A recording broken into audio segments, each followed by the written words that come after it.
Hey, hey, hey, it is live at 5 with Loving Business. I am Sharyn with a Y, Holistic Business Strategist, and we are coming to the end of our series on Ikigai. And I did rather hope that you would be able to see me as well as my screen, but I am assuming as I can't see me that you can't. But we are just going to take the time to bring everything that we've talked about this week all together. So we started, if you recall, on Monday talking about what you are good at.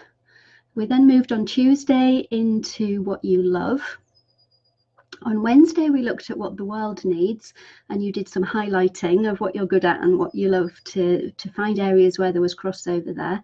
And then yesterday, we looked at what you could be paid for. And this diagram, I'm really happy to actually share this blank with you if you want to use it as the basis for your exploration of Ikigai. Just drop a note in the comments below and let me know whether you would like a PowerPoint version or a PDF version, and I will get that. I'll get that sent directly to your message box. So if we just go through what most of us, how most of us approach our work, I suppose, our job, and that is we look at what we could be paid for and what we're good at, and we come up with our profession. So you can see the crossover there between those two circles. Now, and then for some of us, we manage to combine what we can be paid for with something that the world needs. And we call that a vocation. So thinking here of doctors and nurses, I suppose the NHS is springing to mind, obviously, at this point. Just going back to profession, I suppose that's what I had as an accountant prior to starting up my own business. So those are kind of traditional, perhaps, examples where you take something that you can be paid for and something that the world needs, or something that you can be paid for and something that you're good at. And the old adage of if you find something to do with your life that you love, you will never work another day in your life.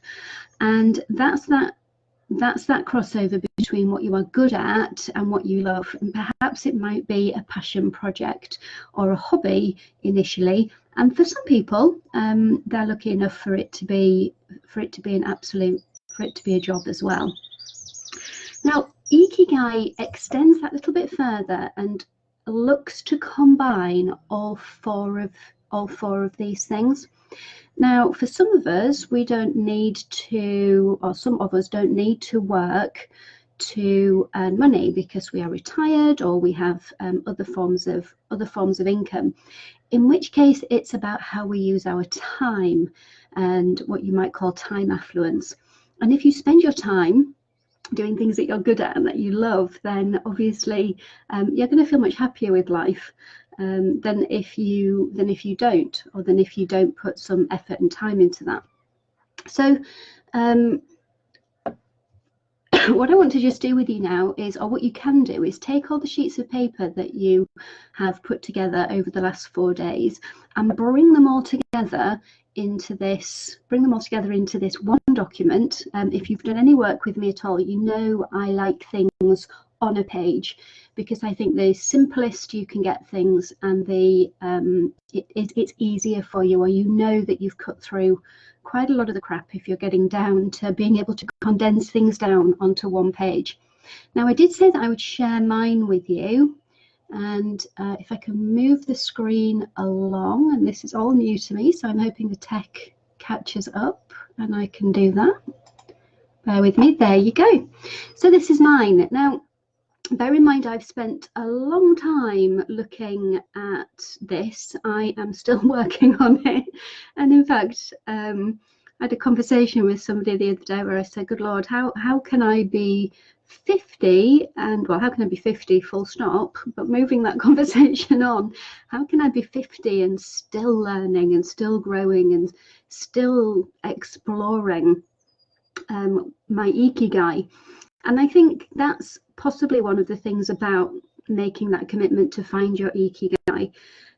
It takes some work. It's there's something freeing about doing the work. So it's not necessarily hard, but you do have to put some time into exploring each of these 3 circles and looking at where it is that we get the crossover. So for those of you that know me already, you will have seen some of these things, I think, on this page. You will have attributed some of these words to me. And I don't know if there's some that you haven't come up against, then drop them in the comments and I'll be happy to review them and perhaps add them in. The output of the things that we've done this week is to get to the point where you have a handle on your Ikigai. Now there's a lot of words on here as opposed to just the hashtag Ikigai, and that's where this last slide comes in for you. Oh, that moved much quicker, didn't it? That's where the last slide comes in. So your Ikigai is a verb, and a verb is, this is a dictionary definition or a definition from Google somewhere. A verb is a kind of word or part of speech that tells us about an action or a state. So your Ikigai is something, is a state of being. So there's a few in here. I'm sure there are others, but you're looking to see things like to serve, to provide, to teach, to connect, to heal. I don't know if you watched the video I posted by Tim, whose surname I've forgotten, I do apologise, but it's in there on the page.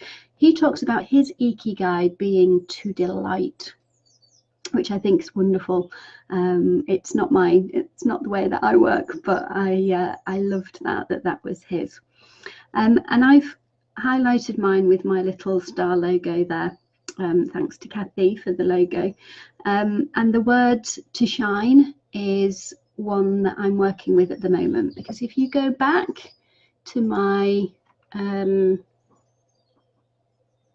my capture page, there's a lot in there about teaching, sharing, exploring the meaning of life,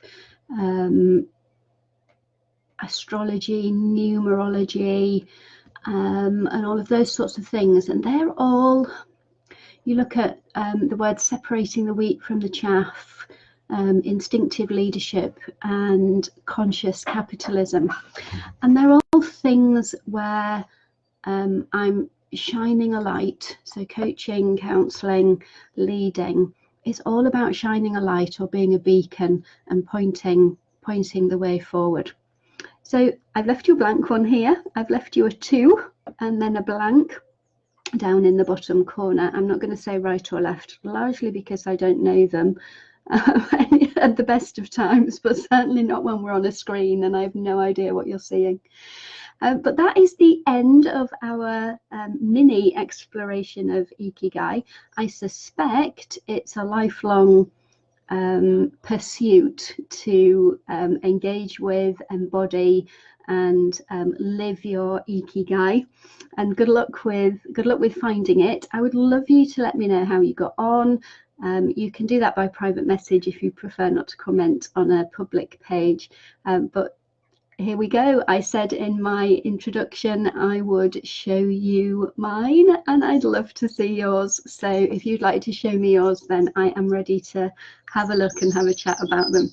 So enjoy the rest of the Easter weekend, and hopefully for some of you there's some sun. There's certainly sun down here, and I will be back with you next week for another theme. And I have a couple of themes tootling in there in the background, so we'll see what comes up and what it is that we start with. So tune in live at 5 on Monday and I will do the big reveal of the theme for the week.